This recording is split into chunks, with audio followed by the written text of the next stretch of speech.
दोस्तों, उत्तर प्रदेश की 3 विधानसभा सीटों पर उपचुनाव होना है। समाजवादी पार्टी के पास 2 सीटें थी तो उसमें से भाजपा के पास 1 सीट थी, क्योंकि इस चुनाव में न सिर्फ विधायकों के बीच में बल्कि अखिलेश यादव और योगी आदित्यनाथ के बीच में सीधा मुकाबला होगा और जो इस मुकाबले में आगे निकलेगा शायद वही 2027 में भी विजय पताका लहराएगा। और 2027 से पहले होने वाले इस उपचुनाव में आखिरकार कौन सी पार्टी फिर से बाजी मारती हुई दिखेगी और इन सीटों का क्या जाति समीकरण है और कौन सा प्रत्याशी यहाँ पर मजबूत है, सारा कुछ हम इस वीडियो में जानेंगे। दोस्तों, बात करें वो 3 सीटों की, पहले नाम जान लेते हैं। मऊ जिले की घोसी विधानसभा सीट और सोनभद्र की दुद्दी और बरेली की फरीदपुर सीट। तीनों सीटों के विधायकों के निधन के बाद ये सीट खाली हुई है और यहाँ पर अब उपचुनाव होना है। माना जा रहा है कि इन सीटों पर अप्रैल मई तक पश्चिम बंगाल चुनाव के साथ उपचुनाव की संभावना है। खास बात यह है कि घोसी और दुद्दी ऐसी सीटें हैं जहाँ एक ही कार्यकाल यानी 5 साल के बीच में दूसरी बार उपचुनाव होने जा रहा है और दोनों ही सीटों पर समाजवादी पार्टी का कब्जा था, जबकि फरीदपुर पर भाजपा जीती थी। तो ऐसे में इस बार के उपचुनाव ज्यादा महत्वपूर्ण है क्योंकि 2027 का चुनाव आ गया है और उससे पहले ये चुनाव हो रहे हैं, तो इसका मतलब है कि ये सेमीफाइनल है और इसी चुनाव में बड़े बड़े नेताओं के पसीने छूट जाएंगे। अब दोस्तों, सिलसिलेवार तरीके से जानेंगे कि आखिरकार कौन सी सीट पर कौन सी पार्टी का पलड़ा भारी है। सबसे पहले बात करते हैं मऊ जिले की घोसी विधानसभा सीट की। इस सीट पर एक ही कार्यकाल में दूसरी बार उपचुनाव होगा और घोसी पिछले बार 2023 में सपा के विधायक दारा सिंह चौहान ने इस्तीफा दिया था, जिसमें दारा सिंह चौहान समाजवादी पार्टी को छोड़कर भाजपा में शामिल होकर मंत्री बन गए थे। लेकिन जब उपचुनाव का रिजल्ट आया था तो समाजवादी पार्टी के सुधाकर सिंह 42,759 वोटों के भारी अंतर से जीत दर्ज हुई थी। अब सुधाकर सिंह के 20 नवंबर 2025 को निधन हो जाने के बाद फिर से ये सीट खाली हो गई है। तो वहीं सीट पर समाजवादी पार्टी की तरफ से घोसी के विधायक रहे सुधाकर सिंह के छोटे बेटे सुजीत सिंह का नाम घोषित किया गया है और वो घोसी के 2 बार के ब्लॉक प्रमुख भी रह चुके हैं। ऐसे में राजनीतिक पकड़ भी उनकी मजबूत है और इनके प्रत्याशी होने से समाजवादी पार्टी को सहानुभूति वाला वोट भी मिलेगा। तो वहीं सीट पर भाजपा के पूर्व विधायक विजय राजभर भी दावेदार है। उपचुनाव में हार चुके मंत्री दारा सिंह चौहान MLC बन चुके हैं और उन्हें फिर से उतारकर भाजपा कोई जोखिम नहीं लेना चाह रही है। तो वहीं अब बात करें घोसी विधानसभा सीट के जातीय समीकरण की, तो यहाँ पर मुस्लिम समुदाय की 20 से 21% वोट बैंक है, जो कि समाजवादी पार्टी का मजबूत आधार माना जाता है। तो वही दलित वोट बैंक 16 से 18% है और यादव वोट बैंक लगभग 13% है। तो वही राजभर लगभग 12% है, तो चौहान लगभग 11% है। उसके अलावा फिर क्षत्रिय, भूमियार, ब्राह्मण और अन्य समाज है।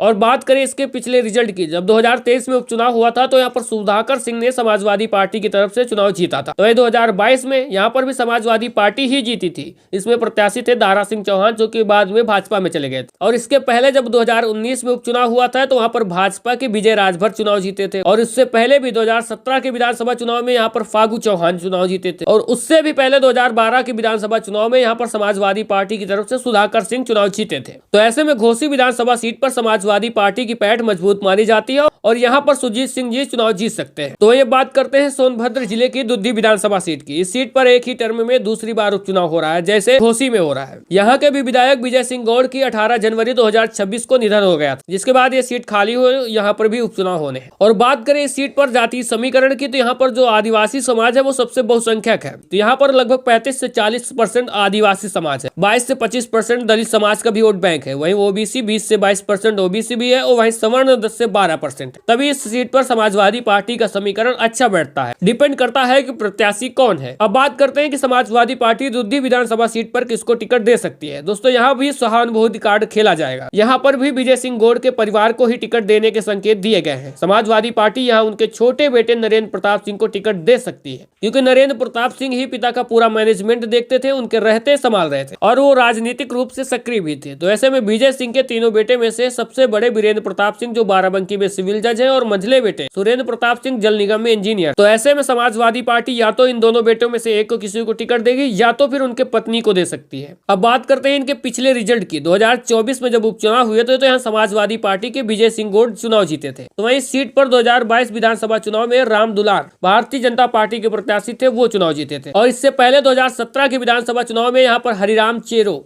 अपना दल से चुनाव जीते थे। तो वहीं 2012 में नरेश कुमार, जो ये भी समाजवादी पार्टी से चुनाव जीते थे। लेकिन जिस हिसाब से अभी का समीकरण कहता है वो समाजवादी पार्टी के पक्ष में जा सकता है। अब बात करते हैं बरेली की फरीदपुर सुरक्षित सीट की, जहां पर भाजपा विधायक श्याम बिहारी लाल के 2 जनवरी 2026 को निधन हो गया और ये सीट चेंज सीट कही जाती है, क्योंकि इस सीट पर कोई भी विधायक लगातार 2 बार नहीं जीत पाया। लेकिन श्याम बिहारी ने 2017 और 2022 में यह परंपरा तोड़ी थी और अब उनके निधन के बाद ये सीट खाली हुई। तो ऐसे में भारतीय जनता पार्टी यहाँ पर सहानुभूति वोट बटोरने के लिए उनकी पत्नी, बेटे या बेटियों में से किसी एक पर सियासी दांव खेल सकती है। हालांकि समाजवादी पार्टी अपने पूर्व विधायक विजयपाल सिंह को फिर से मैदान में उतार सकती है। अब बात करते हैं फरीदपुर विधानसभा सीट के जाति समीकरण की। यहाँ पर सवर्ण मतदाता सबसे ज्यादा संख्या में 39% लगभग सवर्ण मतदाता है, जिसमें से क्षत्रिय समाज सबसे अधिक है, यानी भारतीय जनता पार्टी के लिए ये सीट अच्छी मानी जाती है। वहीं मुस्लिम मतदाता लगभग 26% है और ओबीसी मतदाता लगभग 15% है। तो वहीं दलित लगभग 17% है और पंजाबी लगभग 3% है। अब बात करते हैं फरीदपुर विधानसभा सीट के पिछले रिजल्ट की। तो यहाँ पर श्याम बिहारी लाल जो है भाजपा के,